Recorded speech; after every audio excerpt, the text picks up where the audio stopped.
emang udah record? Sama, Pak. Oh, udah. Nanti kalau ada apa-apa ngomong ya on mic, soalnya aku nggak bisa ngeliat komentar kalian. Nah, sebelumnya bagi yang belum kenal aku, salam kenal juga. Salam kenal, aku Raul. Jadi aku di sini bakal ngajar ekonomi barengan sama Kak Beber, tapi Kak Beber kan udah jadwalnya kemarin tentang pendapatan nasional ya kemarin. Nah, aku sekarang bakal bahas konsep dasar ilmu ekonomi dan permasalahannya. Nah, ilmu ekonomi itu penting nggak sih sebenarnya? Penting banget, karena dengan adanya ilmu ekonomi, kita bisa tahu cara mengelola sumber daya alam yang terbatas agar dapat digunakan secara efisien. Jadi gimana sih maksudnya? Jadi kan sumber daya itu kan terbatas ya di dunia, karena penduduk itu terus-menerus bertambah setiap tahunnya. Nah, gimana sih caranya biar sumber daya yang terbatas itu dapat kita manfaatkan secara efisien tanpa kita menghabiskan semuanya? Nah, caranya adalah dengan mempelajari ilmu ekonomi. Nah, ilmu ekonomi itu ada pengelompokannya, ada mikro, ada makro. Nah, apa sih yang bedain? Nah, kalau mikro itu biasanya itu membicarakan tentang suatu individu aja. Nah, ada itu rumah tangga, perusahaan dan pasar dalam mengelola sumber ekonomi secara efisien. Nah, pasti bingung dong, kok perusahaan masuknya ke mikro, kenapa nggak masuknya ke makro? Kan padahal perusahaan itu bukan individu. Nah, karena perusahaan ini ada hubungannya sama rumah tangga. Nah, kan nantinya di circular flow itu nanti ada rumah tangga itu memberikan sumber daya kepada perusahaan. Nah, nanti perusahaan itu menjual hasil produknya ke rumah tangga. Nah, ini hubungan ini disebut ke dalam ekonomi mikro gitu. Ntar juga di perusahaan itu kita mempelajari cara memanajemen perusahaan ini gimana yang baik, dan apa sih pertanyaan-pertanyaan tentang perusahaan seperti apa yang diproduksi, untuk siapa barang itu diproduksi, dan bagaimana cara memproduksi barang tersebut. Nah, di ekonomi makro itu tuh menitik beratkan tentang perekonomian secara keseluruhan. Ada apa aja sih? Ada pengangguran, inflasi, pertumbuhan ekonomi, perdagangan internasional. Nah, kan pengangguran itu nggak mungkin kan kita ngebahas pengangguran itu satu orang. Misalnya si A nih, dia pengangguran, ntar kita bahas kenapa sih dia pengangguran, atau apa sih faktor-faktor yang menyebabkan dia jadi pengangguran.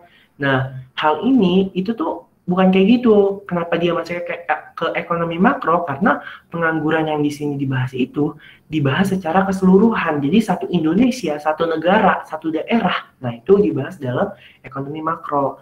Nah, inflasi ya pasti tahulah kenapa masuk ekonomi makro, karena inflasi itu bersangkutan dengan satu daerah, satu negara, atau satu wilayah gitu. Nah, inflasi ini bukan berarti hari ini beras 7.000, besok beras 8.000. Ini bukan kayak gini.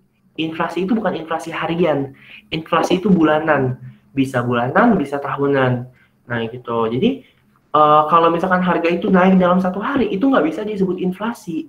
Tapi inflasi itu bisa disebut ketika barang itu terus-menerus naik di satu bulan, dalam jangka waktu 1 bulan. Nah, itu namanya inflasi bulanan. Kalau inflasi tahunan, barang itu naik dalam jangka waktu tahunan. Nah, menurut kalian, di masa pandemi, inflasi itu rendah apa tinggi? Ayo. Inflasi itu rendah apa tinggi? Menurut kalian? Nggak apa-apa, jawab aja, salah nggak apa-apa. Rendah. Rendah, iya benar banget. Jadi di zaman ya sih bener sih, di zaman pandemi kayak gini, inflasi itu rendah. Kenapa rendah? Karena jumlah uang yang beredar di masyarakat itu lebih rendah daripada sebelumnya. Nah, kenapa rendah? Kenapa jumlah uang yang beredar itu rendah? Padahal masih banyak orang kaya. Nah, inflasi penghitungan jumlah uang yang beredar itu bukan cuma dilakuin sama orang yang punya duit, tapi semuanya, satu Indonesia, dihitungnya dari satu Indonesia. Nah, dengan masalah pandemi seperti ini menyebabkan orang-orang itu jadi kerja di rumah, atau bahkan ada yang di PHK. Nah, di PHK, pengangguran naik, jumlah uang yang beredar pun turun. Kenapa turun? Karena mereka itu nggak dapat gaji lagi. Mereka nggak dapat gaji, makanya jumlah uang yang beredar itu turun. Nah, itu kenapa inflasi terendah, karena jumlah uang beredar turun karena pengangguran itu tinggi. Padahal ya, kalau kalian lihat grafiknya, ini aku belajar di ekonomi mikro kemarin sama dosen aku. Padahal itu Indonesia itu dari tahun 2010 sampai tahun 2019 tuh pengangguran terus turun. Bahkan pengangguran turun itu sampai ke titik terendahnya itu tahun 2019. Nah, tapi ketika 2020, ketika pandemi itu lagi bereksistensi, nah naiklah tuh si pengangguran ke sangat drastis. Misalkan dari 2000 apa ya, aku nyebutnya 2 juta apa 2000 gitu, aku lupa deh. Nah, sampai ke tingkat 7000. Nah, itu kan drastis banget ya dari 2000 ke 7000. Nah, itu yang menyebabkan kenapa inflasi itu rendah. Karena pengangguran tuh tinggi. Jadi jangan sangka kalau kondisi pandemi ini inflasi tinggi. Enggak, inflasi itu malah rendah. Nah, kalau misalkan inflasi itu terlalu rendah, nanti bakal terjadi apa ya namanya? Ekonomi yang carut marut, apa sih namanya ya?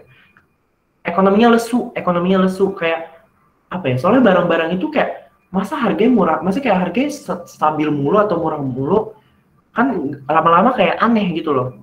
Apalagi buat negara berkembang itu nggak baik banget. Jadi inflasi yang terlalu rendah itu nggak baik buat satu negara. Ingat ya, inflasi yang rendah itu tidak baik untuk suatu negara. Jangan menganggap kalau inflasi rendah itu baik. Karena kita terlalu berpikir kalau inflasi tinggi, misalkan kayak tahun ini beras, maksudnya tahun kemarin beras 10.000 per liter. Nah, tahun ini beras itu 20.000. Ini kan tinggi banget ya. Nah, itu kayak nggak baik buat Indonesia. Tapi ketika inflasi itu 0 atau inflasi itu 1%, misalkan tahun kemarin beras itu 10.000, tahun ini beras itu 10.200. Nah, itu nggak baik. Itu cuma inflasinya itu sangat rendah. Jadi itu nggak baik buat perekonomian Indonesia. Jadi kan nanti kan dengan adanya harga naik kan nanti duitnya kan bakal ke pemerintah juga ya. Nah, itu kan bakal meningkatkan pertumbuhan ekonomi. Nah, sekarang ada pertumbuhan ekonomi. Nah, ada yang tahu nggak sih perbedaan antara pertumbuhan ekonomi dengan pembangunan ekonomi? Ada yang tahu nggak perbedaannya? Jawab aja nggak apa. Jawab aja nggak apa, salah. Disertai struktur ekonominya berubah. Kalau apa? Kalau pembangunan. Oh iya, benar banget. Nah, pertumbuhan ekonomi itu dilihat cuma dari pendapatan per kapita atau dari PBN, produk nasional bruto atau GNP ya, gross national product. Nah, atau gross domestic product. Nah, itu kalau pertumbuhan ekonomi. Jadi dengan konteks pertumbuhan ekonomi, dia itu cuma melihat, di negara ini nih tahun ini naik gak sih, maksudnya pendapatannya naik gak sih, atau turun pendapatannya malah. Nah, itu kalau pertumbuhan ekonomi. Kalau pembangunan ekonomi, itu tuh bukan hanya dilihat dari duitnya, tapi dari kesejahteraan sosialnya, dari pendidikannya, angka melek huruf, terus dari kualitas hidup, standar kelayakan hidup, gitu. Jadi kayak nggak cuma dari moneter aja, tapi dari non moneter juga, gitu. Itu perbedaan antara pertumbuhan dan pembangunan. Jangan sampai kebalik ya. Pertumbuhan itu cuma merhatiin uangnya atau pendapatan nasional. Kalau pembangunan itu dilihat juga kondisi sosialnya, semacam pendidikan, tadi apa, standar kehidupan, tadi angka melek huruf, standar kehidupan atau kesehatan, dan angka harapan hidup, gitu. Nah, terus ada perdagangan internasional. Nah, kalau perdagangan internasional itu nanti nyangkutnya itu ke neraca pembayaran internasional, terus ke mana lagi? Ekspor impor, gitu. Nah, sampai sini ada pertanyaan nggak? Gimana? Gimana nih? Ada pertanyaan nggak? Atau aku lanjut? Lanjut, Kak. Lanjut ya. Jadi tadi aku bilang ada yang namanya ekonomi. Kok nggak ada pulpennya sih? Ya, bentar. Belum aku enable editing. Nggak bisa coret-coret kalau belum editing. Nah, yang tadi aku bilang ada yang namanya ekonomi dua sektor. Nah, ekonomi dua sektor ini biasa juga disebut circular flow. Ini ekonomi dua sektor ya. Nah, ini ekonomi dua sektor ini adalah circular flow sederhana, di mana cuma ada rumah tangga, household itu rumah tangga, dan firms atau perusahaan. Jadi rumah tangga dan perusahaan itu saling berkait. Kenapa berkait? Karena rumah tangga itu bisa memberikan input kepada perusahaan, perusahaan memberikan output kepada rumah tangga. Contohnya kayak gimana?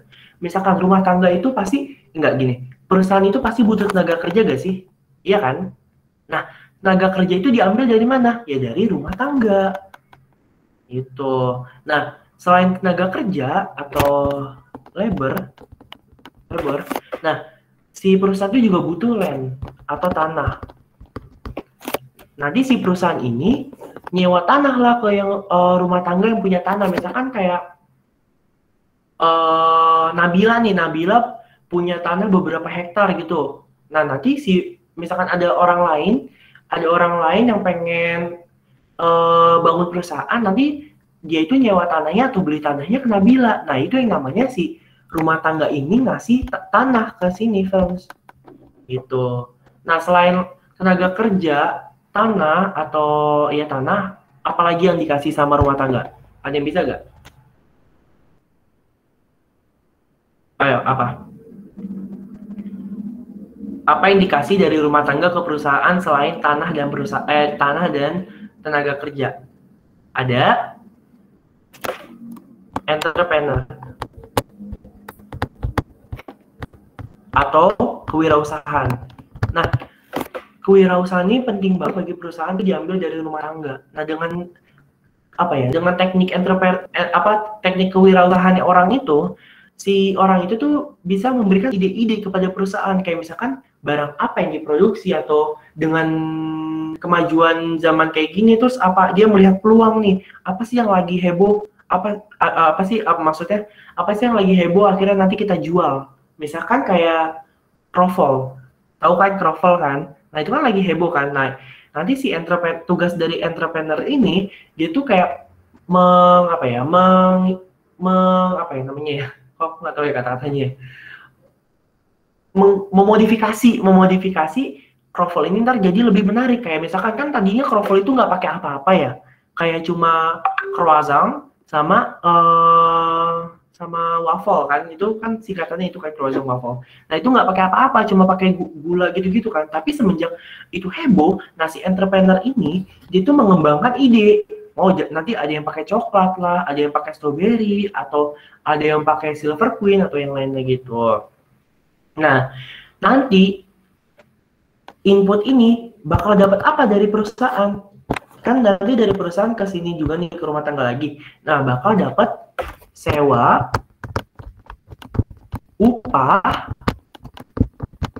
bunga, laba.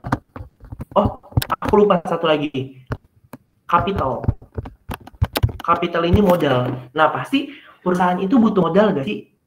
Nah, modal itu didapat dari rumah tangga, dari orang-orang masyarakat lain, kayak investasi atau obligasi atau lainnya. Nah, itu namanya kapital atau modal. Nah, aku jelasin nih, apa sih yang didapat sama rumah tangga setelah mereka itu bekerja atau memberikan sumber dayanya kepada perusahaan. Nah, jadi di labor, ini kan tenaga kerja.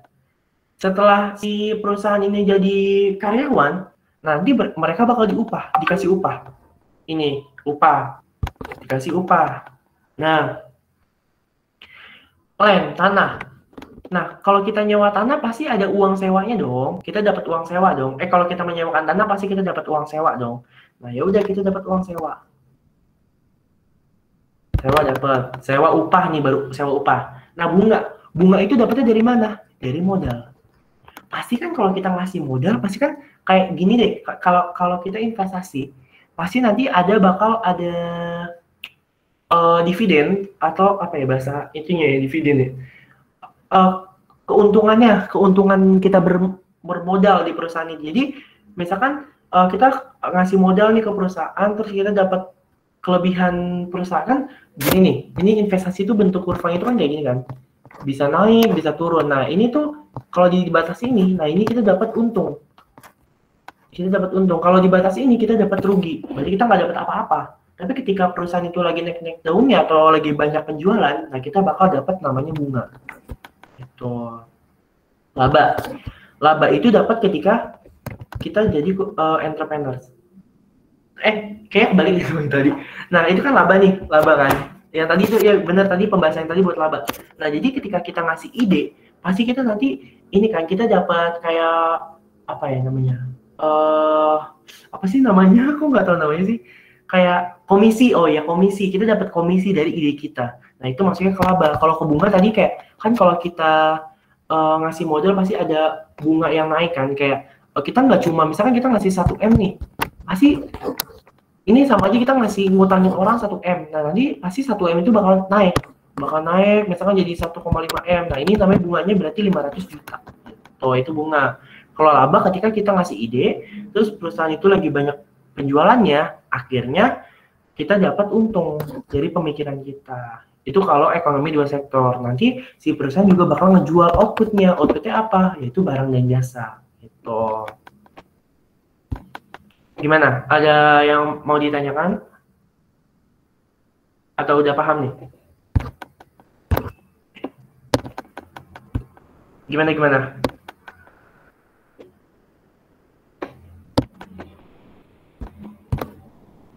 Paham, Kak. Paham ya? Aku lanjut ya.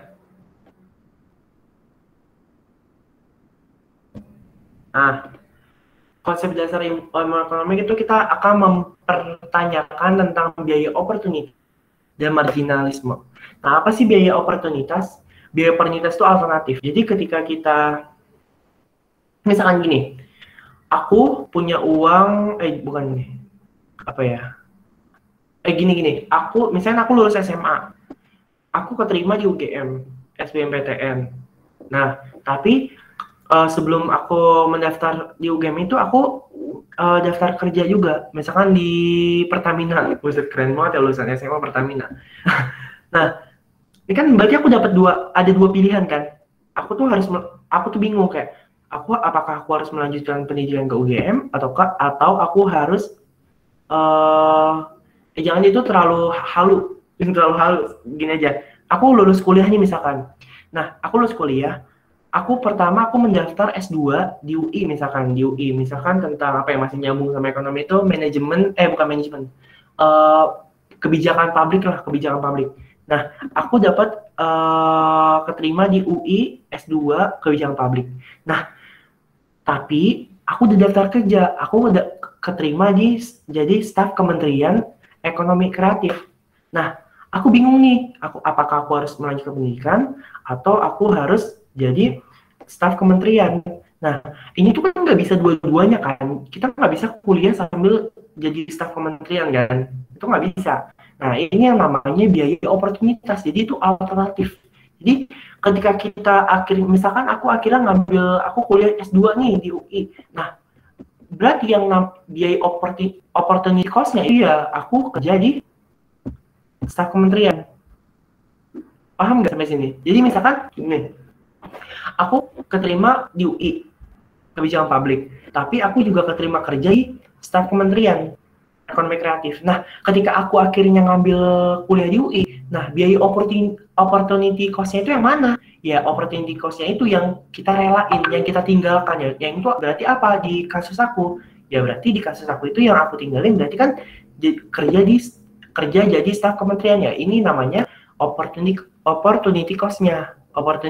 Opportunity cost-nya itu berarti aku kerja di kementerian. Jadi apa sih opportunity cost itu? Jadi alternatif terbaik yang dikesampingkan atau yang ditinggalkan. Berarti pilihan yang ditinggalkan. Nah, kalau misalkan gini, ini kan itu tentang pilihan yang kuantitatif ya, kualitatif. Iya gak sih kualitatif. Nah, gimana dengan pilihan yang kuantitatif? Nah, kalau itu kan kuantitatif kan angka kan. Misalkan gini, aku punya duit 10.000 nih. Nah, ketika nih aku punya duit 10.000. Nah, harga mie ayam itu berapa? 8.000. Harga nasi padang itu 10.000 misalkan. Nah, aku kan cuma punya uang 10.000, berarti aku harus milih dong antara mie ayam atau nasi padang. Nah, ketika aku milih mie ayam, berarti 10K ini nasi padang ini adalah opportunity cost-nya aku. Opportunity cost. Jadi, ini yang aku tinggalin gitu. Nah ini kalau dua doang nih, jadi ada di soal tryout tuh yang ada pilihannya tuh ada lebih dari dua. Misalkan gini, aku punya duit 50.000. Aku pengen beli buku ekonomi mikro itu Aku pengen beli. Nah, buku ekonomi mikro itu harganya 45.000. Buku ekonomi makro tuh harganya 48.000. Terus buku akuntansi harganya 50.000. Ternyata aku milihnya itu ekonomi mikro. Nah, coba tebak yang mana biaya opportunity-nya? 48, Kak. Yang lain? 48 ditambah 50. Yang lain ada lagi selain 48 atau 48 tambah 50? Ada lagi? Udah ya, segitu aja. Nah, jadi jawaban yang benar adalah 50K. Kenapa bisa 50K? Karena ketika ada lebih dari 2 pilihan, cari angka yang nilainya itu paling besar. Nah, itu berarti biaya opportunity-nya. Cari yang biayanya paling besar. Bukan berarti ditambah ya. Bukan berarti ditambah. Iya, kadang orang-orang tuh salahnya di situ. Kadang mereka tuh malah menambah. Padahal bukan. Cari kalau kita dihadapkan oleh dua pilihan, lebih dari 2 pilihan, berarti kalau biaya opportunity-nya itu yang paling besar. Ingat ya, yang paling besar. Ini sering nih muncul di soal tryout. Biaya yang paling besar. Nah sampai sini paham nggak Gip? Kira-kira? Paham, Kak. Paham ya? Paham, Kak. Aku lanjut ya. Nah, marginalitas itu apa sih? Dalam memperhitungkan biaya dan keuntungan dari keputusan, penting untuk memperhitungkan biaya dan keuntungan yang muncul dari keputusan yang dibuat. Nah, marginalitas itu contohnya kayak jadi marginal, misalkan marginal revenue, marginal cost. Apalagi ya bentuk marginal? Kayaknya ini aja enggak sih? Nah, biaya marginal itu biaya penambahan.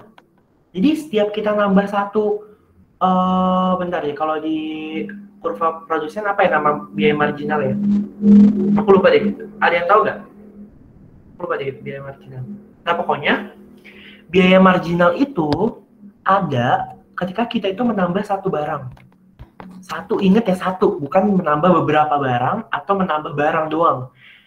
Biaya marginal itu biasanya dikaitkan oleh penambahan satu barang atau satu konsumsi. Nah, itu namanya biaya marginal. Jadi kita itu memperhitungkan biaya dan keuntungan dari keputusannya. Gitu. Ini biaya marginal namanya. Jadi ada yang namanya marginal cost atau biaya marginal. Itu kan marginal cost biaya marginal, revenue cost penerimaan marginal. Nah, itu tuh ada ketika kita itu menambah satu barang. Itu kalau biaya marginal. Ingat ya, biaya marginal itu hubungannya sama satu doang, satu. Nah, ada beberapa metode dari ilmu ekonomi. Yang pertama dari ilmu ekonomi positif, kita itu mempelajari perilaku ekonomi secara apa adanya. Jadi apa adanya nih, apa sih yang ada, apa masalah yang ada di Indonesia itu dipelajari sama ekonomi positif. Itu apa adanya ya, keadaan nyata. Nah, ekonomi normatif itu biasanya dengan hubungannya dengan kebijakan. Nah, sebentar aku minum dulu. Nah, ekonomi normatif itu biasanya berhubungan sama kebijakan. Jadi dalam suatu masalah kan kalau ekonomi positif kita cuma menganalisis nih masalahnya apa. Kalau di normatif kita juga buat kebijakannya. Kebijakan yang baik itu apa sih? Kebijakan yang baik buat masalah, misalkan masalah inflasi itu apa sih? Nah, itu ekonomi normatif. Gitu. Kalau empiris tuh inget ya, empiris dari kata-kata empiris aja itu data. Memanfaatkan data. Empiris itu data.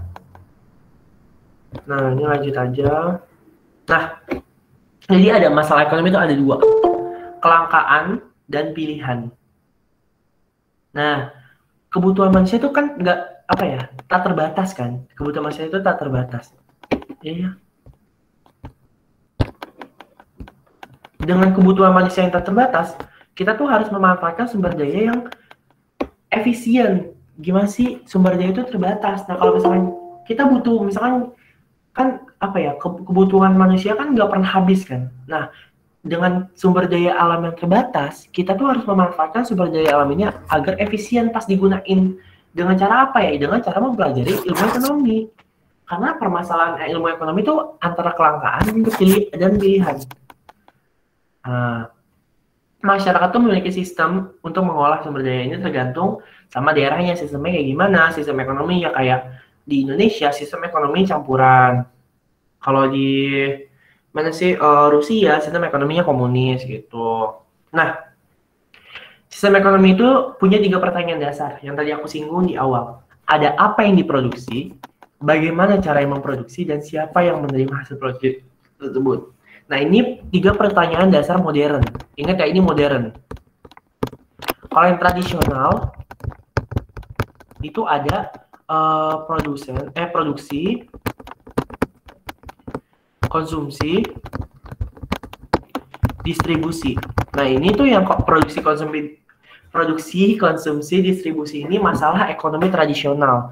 Kalau yang modern itu apa yang diproduksi, bagaimana caranya memproduksi, siapa yang menerima hasil produksi. Nah, itu perbedaannya ya antara masalah ekonomi modern sama ekonomi tradisional. Waktu itu ini kalau nggak salah pernah muncul gitu di TO, aku lupa ya. Lanjut ya. Nah, produksi, tahulah produksi artinya apa? Proses mengolah sumber daya yang terbatas menjadi barang yang bermanfaat. Itu produksi. Sumber daya itu adalah input dari proses produksi. Nah, hasil dari proses produksi itu namanya output. Jadi, inputnya itu untuk memproses produksinya, outputnya itu hasil dari proses produksi.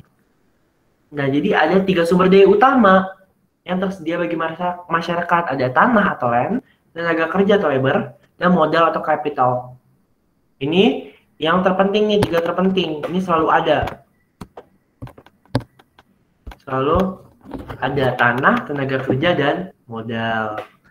Nah, kemudian pilihan terbatas. Karena dengan gini, misalkan SDA, masih kok nggak ada. SDA terbatas.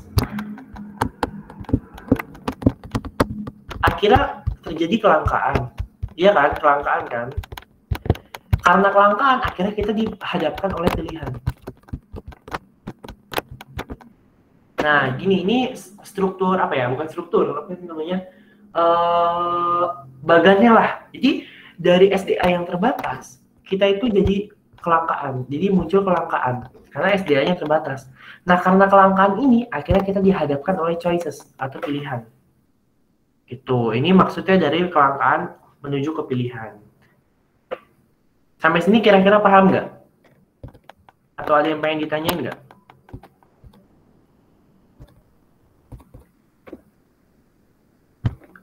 Soalnya materi untuk apa nih namanya konsep dasar cuma sampai situ. Kira-kira ada yang ingin ditanyakan nggak?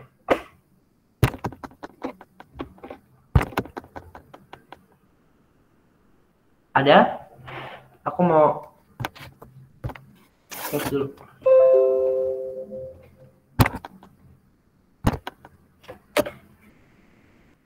Ada nggak kira-kira yang mau ditanyakan? Suaraku kedengeran kan? Ada yang nanya Kak di chat, katanya, Kak Rahul, maaf aku agak kurang paham sama yang barang marginal. Boleh kasih contohnya nggak Kak? Gitu. Oh, bentar. Di mana ya PPT ini? Ini kosong nggak sih? Bentar. Aku cari yang kosong dulu. Mana sih? Kok nggak ada yang kosong bener yang tadi deh?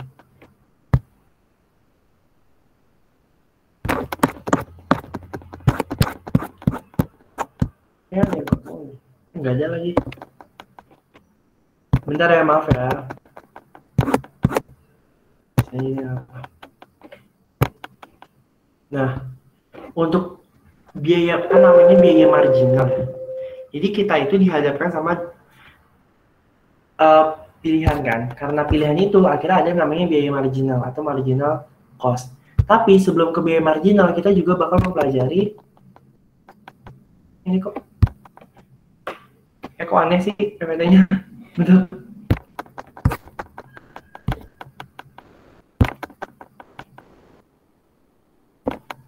Nah, kalian ya, udah belajar tentang ini belum? Teori konsumen. Yang IPS udah belajar ya? Yang IPA belum belajar apa gimana nih? Udah belajar tentang teori konsumen?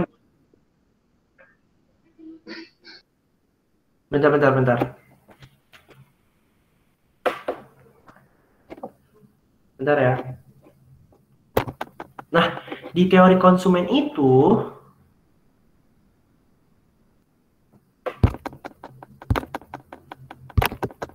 kok nggak bisa sih pennya? Kok nggak ada bacaan pennya?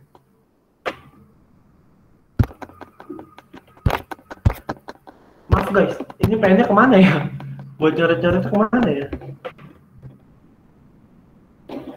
Sabar Kak, sabar. Pennya hilang. Ya kok PPT-nya hilang juga sih? Parah banget nih. Ngerjain banget itu.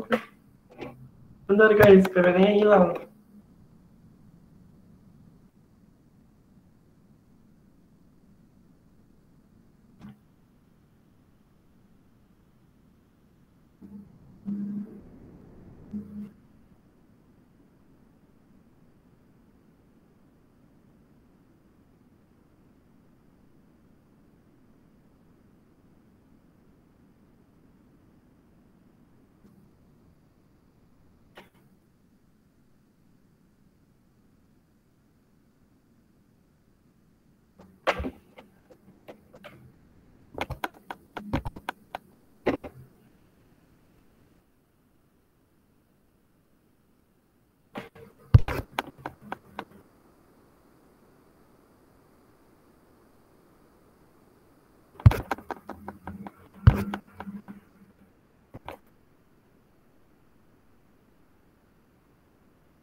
Nah, dah.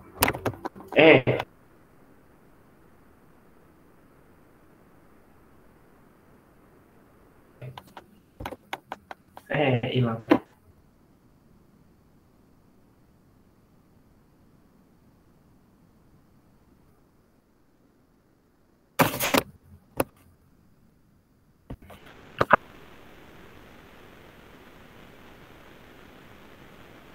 Kan teori konsumsi itu ada dua kan, teori kardinal sama ordinal. Nah, teori kardinal itu teori yang bisa dihitung atau yang terukur secara kuantitatif. Nah, ya hilang. Sabar ya guys. Maaf guys, hilang lagi guys. Nyantai aja, Kak. Artinya itu terukur secara kualitatif kalau atau hal yang mengaruhi utility dan total. Oke, di mana util kardinal itu dia itu tuh penambahan tuh setiap satu itu setiap atau misalnya gini. Misalkan kurva kan ini. Nah di sini tuh key, di sini util. Nah ketika ini kan kurva kayak gini. Ya kenapa nih kurvanya kayak gini? Ini misalnya tingginya. Set. Ini MU, ini TU. Nah, MU ini util marginal atau penambahan. Misalkan kita beli bakso satu.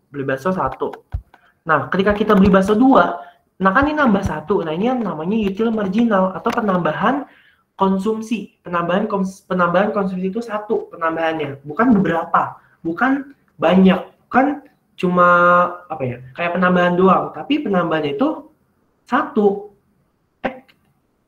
Ini share screen nggak? Enggak, Kak, hilang. Hilang, Kak. Bentar, bentar ya, maaf ya. Ya, Kak, nggak apa-apa, santai aja.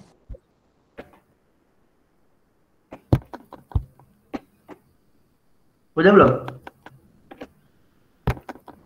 Udah, Kak. Udah, Kak.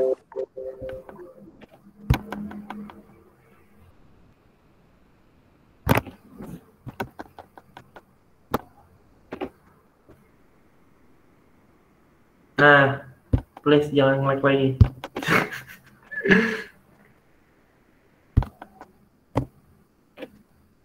Nah, kan tadi ini grafiknya kan, key, ini util.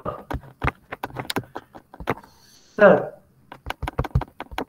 Set. Jelek banget. Gak apa lah. Set. Ini MU, ini TU. Nah, MU ini kan util marginal. Artinya apa sih? Artinya dia itu penambahan setiap satu konsumsi. Ketika kita menambah, ini kan menambah terus ya artinya ya. Menambah. Sampai itu 0. Berarti kita kayak udah kenyang gitu kan. Total util kita itu kepuasan kita itu tuh mencapai titik tertingginya. Kan util itu kepuasan kan, kepuasan kita, makanan kita. Nah, ketika kita marginal utility, ketika kita nambah satu porsi atau nambah satu makanan lah, itu namanya biaya marginal, bukan biaya marginal, util marginal. Jadi penambahan satu konsumsi, ingat satu aja, nggak banyak. Nah, kalau total utility, itu tuh totalnya, jadi kayak kepuasan totalnya. Jadi ketika kita udah menambah, udah nggak lagi nambah, itu berarti total kepuasan kita udah nyampe ke titik maksimalnya. Kalau misalkan kita nambah lagi, nah ya udah MU kita negatif. Gitu. Itu biaya util marginal itu penambahan satu konsumsi atau penambahan satu barang atau apapun itu, tergantung konteksnya. Gitu. Nah sekarang jam berapa? Kita lanjut ke permintaan benaran nggak? Apa nanti aja? Boleh, Kak. Boleh, Kak. Lanjut, Kak. Lanjut aja. Lanjut aja, Kak.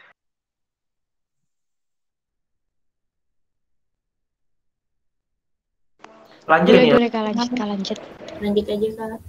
Ya, jadi kita bakal ngebahas tentang permintaan. Nah, coba lihat gambar ini. Yang mana permintaan, yang mana penawaran?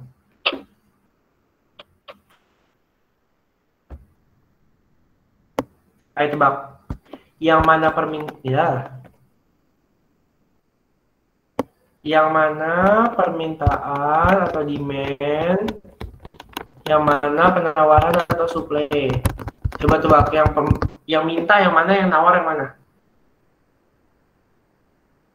Yang minta yang hijau Minta bukan, Kak. pembelinya ya hijau. Yang nawar? Yang nawar yang biru. Yang nawar yang biru. Ya betul. Jadi jangan sampai salah kaprah ya dengan nawar atau minta. Kan biasanya kita yang nawar nih, kita nawar harga barang, tapi Penjual. ekonomi penawaran itu produsennya, itu milik produsen. Jadi terserah produsen itu mau menawarkan barang berapapun itu tergantung produsen. Nah, kita sebagai pembeli, yaitu kita cuma bisa meminta permintaan. Oh iya, BTW, ini ke record gak? Ke record, Kak. Oke. Nah, kita lanjut. Permintaan itu apa sih? Permintaan itu kesanggupan pembeli untuk membeli berbagai jumlah produk pada tingkat harga tertentu. Nah, apa sih yang mempengaruhi permintaan? Satu, harga. Jadi ketika harga itu naik, pasti permintaannya turun kan? Gini deh, misalkan kalian di dekat rumah kalian ada yang namanya gini aja, boba aja deh, boba. Nah, ketika harga boba 10.000, kalian bakal beli gak? Bakal beli sih karena suka boba. Kalau ketika harga itu naik jadi 20.000, kalian bakal beli atau mikir-mikir? Mikir-mikir. Nah, itu yang mempengaruhi permintaan. Jadi ketika harga itu naik, kita bakal mikir nih, beli nggak ya? Soalnya kemahalan nih harganya. Kalau misalkan kita beli, berarti kita mengorbankan duit kita, misalnya kayak mengorbankan pengeluaran kita yang lain dong. Gitu. Itu makanya dia itu mempengaruhi permintaan, itu harga. Dua, pendapatan. Ketika pendapatan kalian 1 juta misalkan, kalian bakal beli barang ini, misalkan bakal beli barang, enggak gini, ketika pendapatan kalian 1 juta, kalian bakal mengonsumsi salad, misalkan salad yang misalkan harga 20.000. Nah, salad nih kita misalnya 20.000 satu porsi. Nah, ketika kita pendapatan kita 1 juta, kita tuh cuma beli salad itu 1 tiap hari, kan harga 20.000. Kita cuma beli 1 setiap harinya. Nah, tapi ketika pendapatan kita naik, pasti kita kayak pengen dong beli lebih gak sih? Pengen gak sih kita beli lebih? Pengen dong, iya gak? Nah, ketika kita pendapatan kita 3 juta, kita jadi menambah konsumsi kita. Yang tadinya cuma satu hari itu 1 doang, nah kita bisa jadi 2 atau 3 gitu. Makanya pendapatan itu mempengaruhi permintaan. Kalau misalkan pendapatan kita turun gimana? Ya kalau pendapatan kita turun, ya kita bakal mikir-mikir dong buat beli salad. Apalagi kan salad bukan barang yang suatu yang penting. Iya gak sih? Kayak yang penting itu kan nasi, gitu-gitu. Barang-barang bahan-bahan pokok. Gitu. Itu yang mempengaruhi. Nah, sekarang selera. Gini, ketika sekarang lagi tenar yang masalah crowdflow tadi. Nah, ketika ketika selera konsumen itu lagi, wah, dia beli crowdflow nih kayaknya enak nih, udahlah cobain, lama-lama orang nggak selera kan. Misalkan kayak, itu mah udah kayak apa ya? Misalkan kayak kemarin-kemarin juga udah nyobain ya, berarti selera konsumen itu turun. Nah, ketika selera konsumen itu turun, permintaan terhadap crowdflow itu turun juga. Gitu. Ketika selera konsumen itu naik, jadi kayak selera konsumen itu kan naik kan pas ini nih, pas waktu lagi heboh nih, ketika crowdflow itu heboh, ya permintaan bakal naik kan. Jadi kayak yang tadinya biasanya kan misalkan tukang crowdflow itu ada sebenarnya dari tahun 2020. Tapi penjualan mereka tuh cuma ini loh, cuma paling sehari cuma dapat 10 crowdflow yang kejual. Nah, tapi semenjak heboh, nah mereka tuh bisa jadi sehari dapat 20 crowdflow, 30 crowdflow. Nah, ini kan permintaan artinya naik kan. Permintaan naik karena selera konsumen yang naik gitu. Ketika orang-orang udah nggak selera lagi, akhirnya permintaan juga bakal turun. Jadi yang tadinya 50 crowdflow per hari, ntar kalau orang nggak selera, bisa jadi cuma 10 crowdflow lagi per hari gitu. Itu yang kenapa mempengaruhi. Selanjutnya harga barang lain atau barang substitusi. Nah gini, ketika misalkan nih harga angkot naik, jangan angkot, harga Gojek naik. Yang tadinya kan banyak diskon tuh, bisa jadi Gojek itu cuma 5.000 atau 6.000. Nah tapi ketika udah nggak ada diskon, jadi 15.000, 18.000.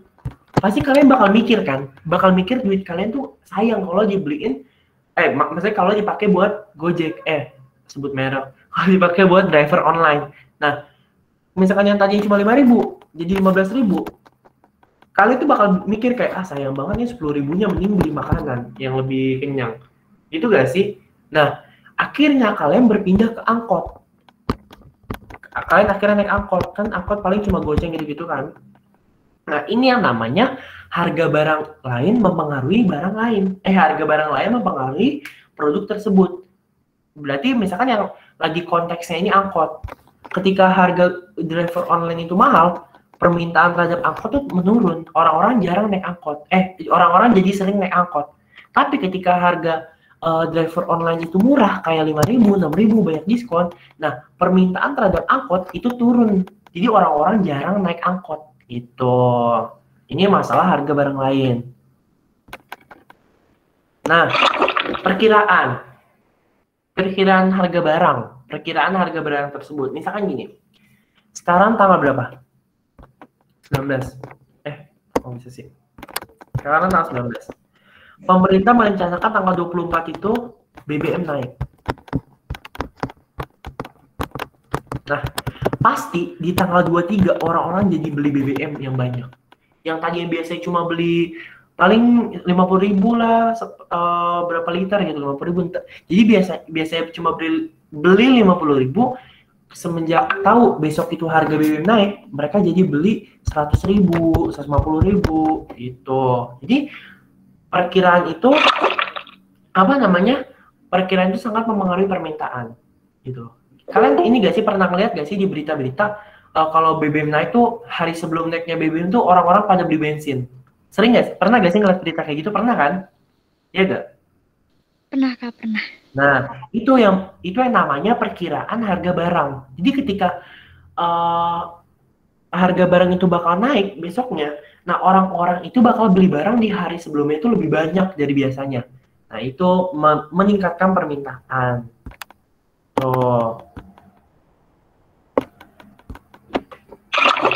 Sekarang jumlah penduduk.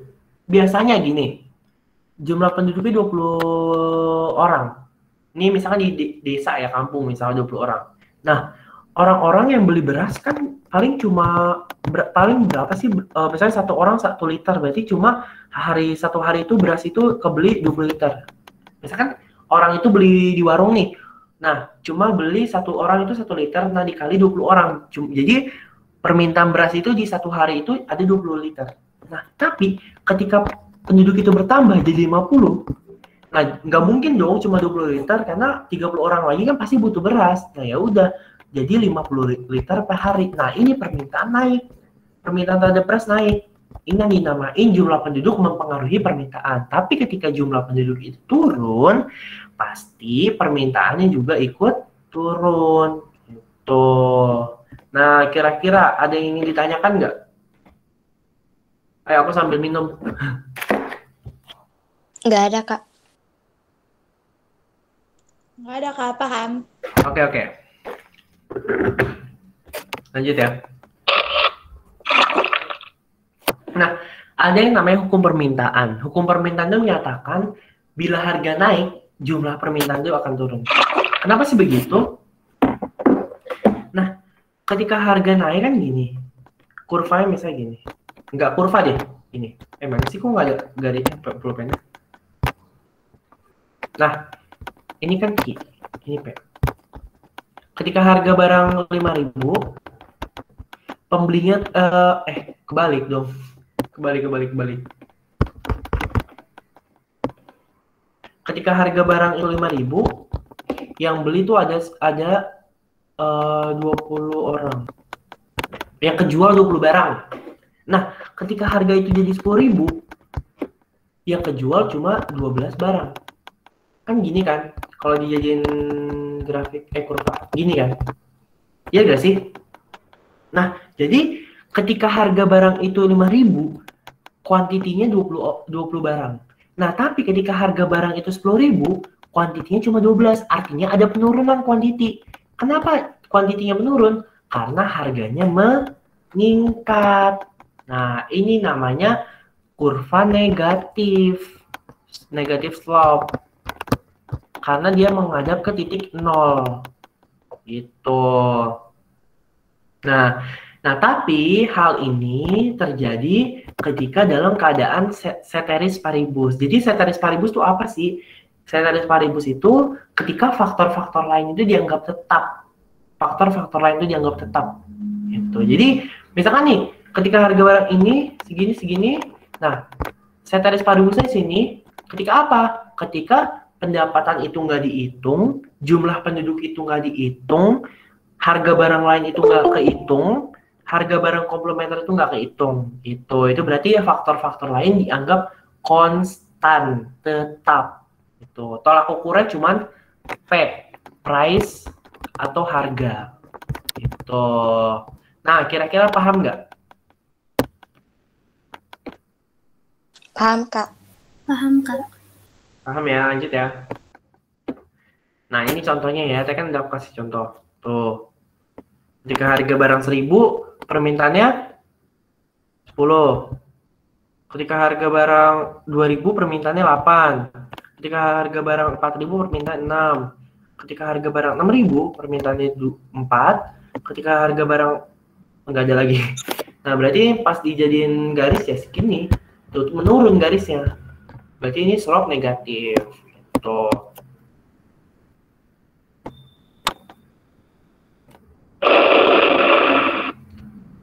Nah, rumusnya apa? Fungsinya itu Q D, quantity demand ya. D itu kan demand kan, permintaan. Q itu quantity, sama dengan A min BP. A ini apa? Konstanta. B ini apa? Angka yang ada di samping variabel. Tuh, ini rumusnya. Bentar. Tuh ya. Nah, gimana sih cara memperoleh rumus? Rumus permintaan kita pakai kayak MTK. Kan kalau MTK itu Y min Y1 per Y2 min Y1. Sama dengan X min X1, X2 min X1. Nah, kalau kita pakai yang tadi itu yang mana ya? Yang ini deh, ketika harga barang 5.000, permintaannya berapa tadi? 20. Ketika harga barang 10.000, permintaannya berapa tadi? 12. Nah, coba hitung. Ayo bareng-bareng. Q dikurang Q1-nya mana? Kira-kira. Ini kan Q, ini P. Kira-kira Q1-nya mana? Yang mana nih teman-teman Q1? Yang 12, Kak. 20. 20 Q1. Kalau 12 itu Q2. Nah, Q2-nya baru 12. Kenapa Q2-nya 12? Karena ketika harga barang itu 5.000, kan permintaan pertamanya itu 20. Ketika harga barang itu naik jadi 10.000, permintaan keduanya jadi 12, jadi menurun. Jadi jangan dilihat dari angkanya yang lebih kecil ya. Jadi 12 dikurang 20. Karena kurva permintaan itu selalu negatif. Ingat ya, selalu negatif kurva permintaan itu. Nah, sama dengan P1 yang mana? Yang 5.000. P2 yang 10.000 dikurang P1 5.000. Ya udah kita hitung.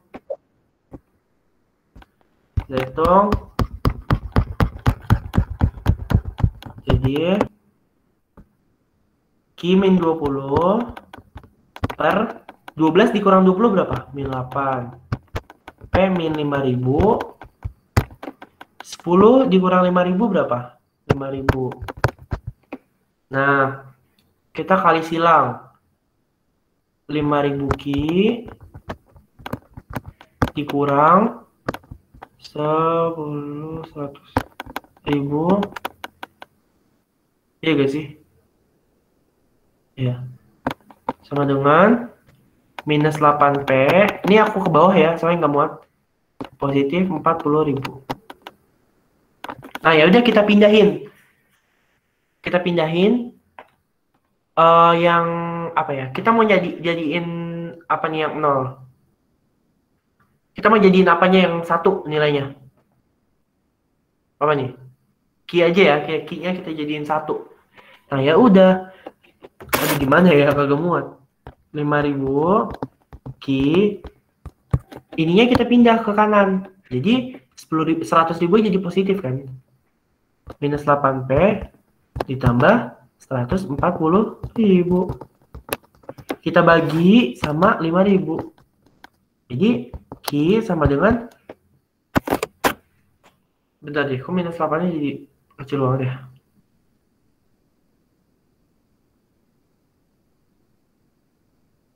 Kira-kira ada yang salah nggak? Benar nggak sih? Benar kan? Benar 5.000. Plus 8. Pecahan banget. Apa kita jadi P aja ya? Ayo dong, bantuin aku. Ya, hilang semua.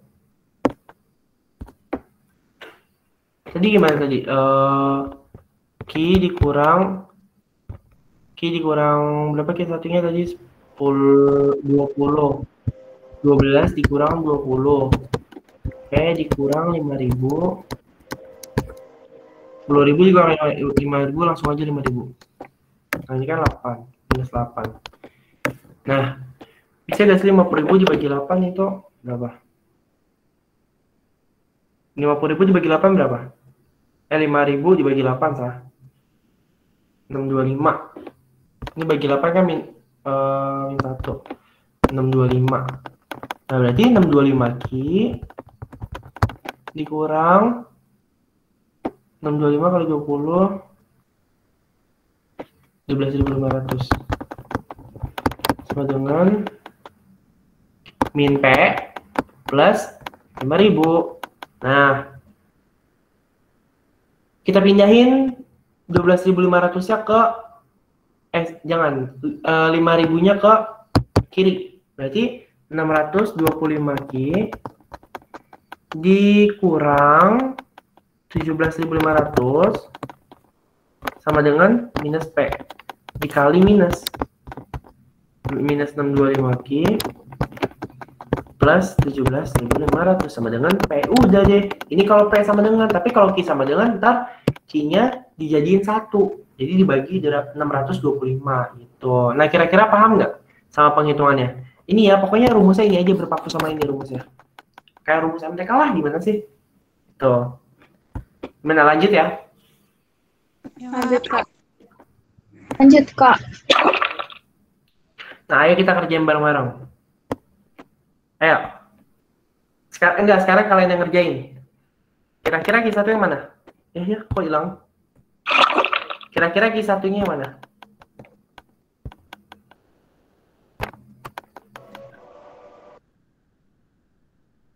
Kilogram, Kak. Kilogram.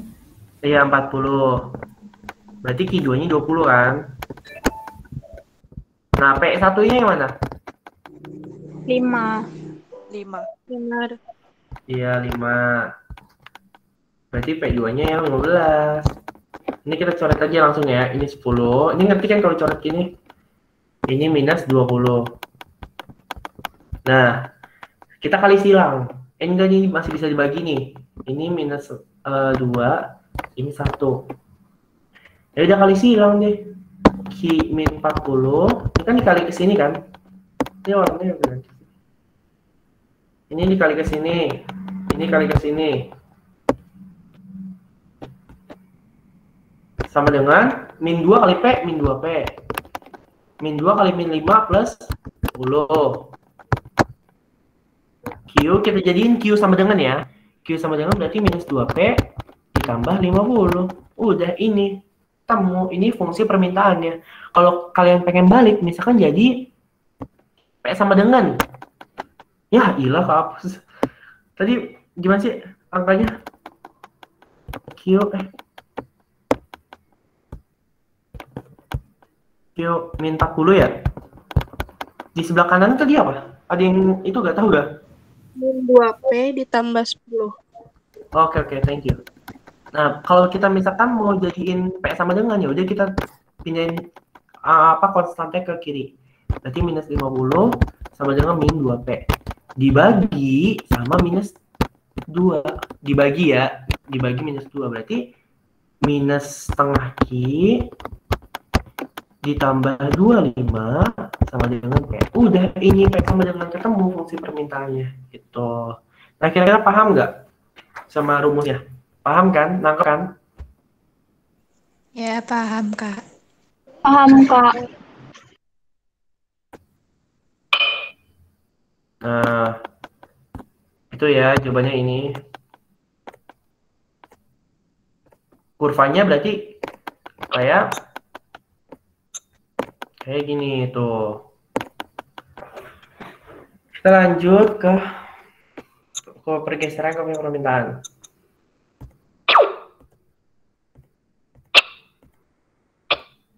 Nah, apa sih yang nyebabin kurva itu bergeser? Jadi kan kurva itu bisa bergeser, bisa bergerak. Nah, kalau ini namanya bergeser. Kalau bergerak kayak gimana? Ini bergeser kan? Bergeser ke kanan. Kalau bergerak, itu bergerak cuma sepanjang ini. Nah, ini bergerak nih. Ini bergerak sepanjang, misalkan dari titik A ke titik B. Nah, ini bergerak. Kalau ini bergeser dari sini ke sini. Apa sih yang nyebabin kurva permintaan itu bergeser?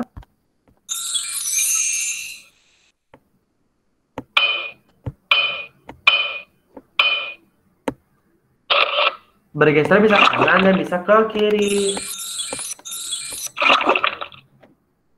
Nah, jadi kurva itu bisa bergeser, nggak usah baca dari sini. Kurva itu bisa bergeser tadi karena apa? Karena pendapatan. Kalau pendapatannya meningkat, kurvanya bergeser ke kanan. Kalau pendapatannya menurun, kurvanya bergeser ke kiri. Nah, kalau bergeser ke kanan artinya permintaan itu naik. Kalau bergeser ke kiri artinya permintaan itu turun. Berarti itu pendapatan.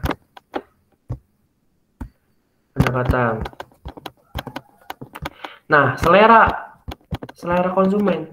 Ketika selera konsumen itu meningkat, kurva permintaan itu bergeser ke kanan. ketika selera itu menurun, kurva permintaan itu bergeser ke kiri, gitu. Apalagi barang substitusi atau harga barang lain. Nah, ketika harga barang lain itu naik, misalkan yang tadi tuh, ketika harga driver online naik, permintaan angkot tuh meningkat, akhirnya permintaan itu bergeser ke kanan. Tapi ketika harga driver online itu turun, itu kan harga barang substitusi nih. Ketika harga driver online itu turun, itu permintaan angkot bergeser ke kiri. Jadi ingat ya, hal yang membuat kurva itu bergeser itu bukan harga barang itu sendiri. Bukan harga barang itu sendiri, tapi harga barang substitusi dan komplementer. Serta selera masyarakat, pendapatan, apalagi ya? Apalagi sih? Jumlah penduduk, gitu. Nah, apa sih hubungannya dengan barang komplementer?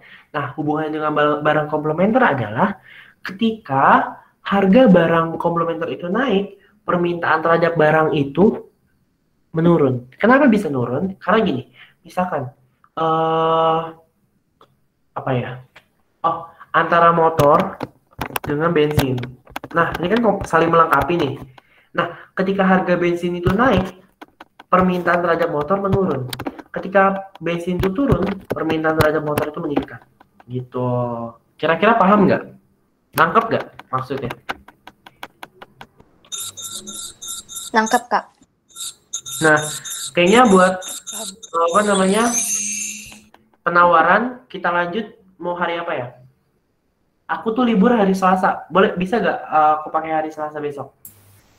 Bisa, Kak. Bisa, Kak. Jangan Selasa, Senin. Soalnya kan Selasa aku libur. Seninnya itu bisa lah malamnya. Karena kan besok kan libur. Nah, jadi aku bakal lanjut hari Senin ya, Senin jam 19.30. Bentar aja, jangan keluar dulu, aku mau ngirim link buat feedback. Bentar ya guys. Bentar. Mana sih, kok nggak ada?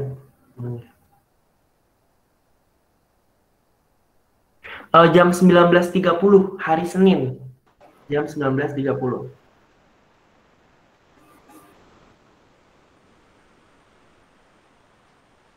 Bentar, aku kirim dulu.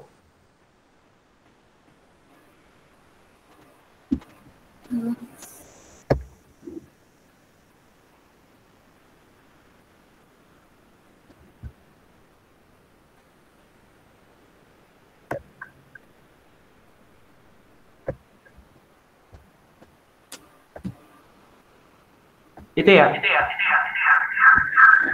Bentar. Nah, itu ya, itunya linknya. Ayo kita mau itu dong, kita nggak foto dulu. Ayo dong on cam semuanya. Tapi gelap banget sih. Udah males banget, udah gini kamu udah on cam. Ayo dong on cam dong.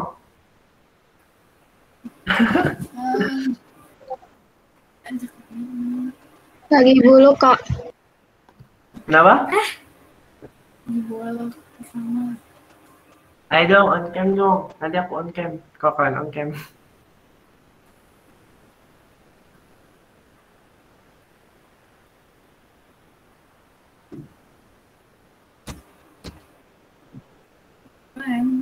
Coba baru Dava tuh sama Karisa. Ayo dong yang lainnya dong. Bentar aku tampilan layar biar semuanya kelihatan. Kok nggak bisa?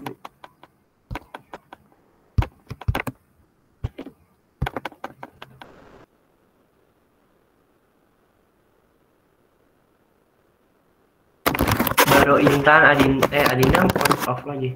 Faresa, Lailatul, Karisa, Cahyani, enggak deh, Dava.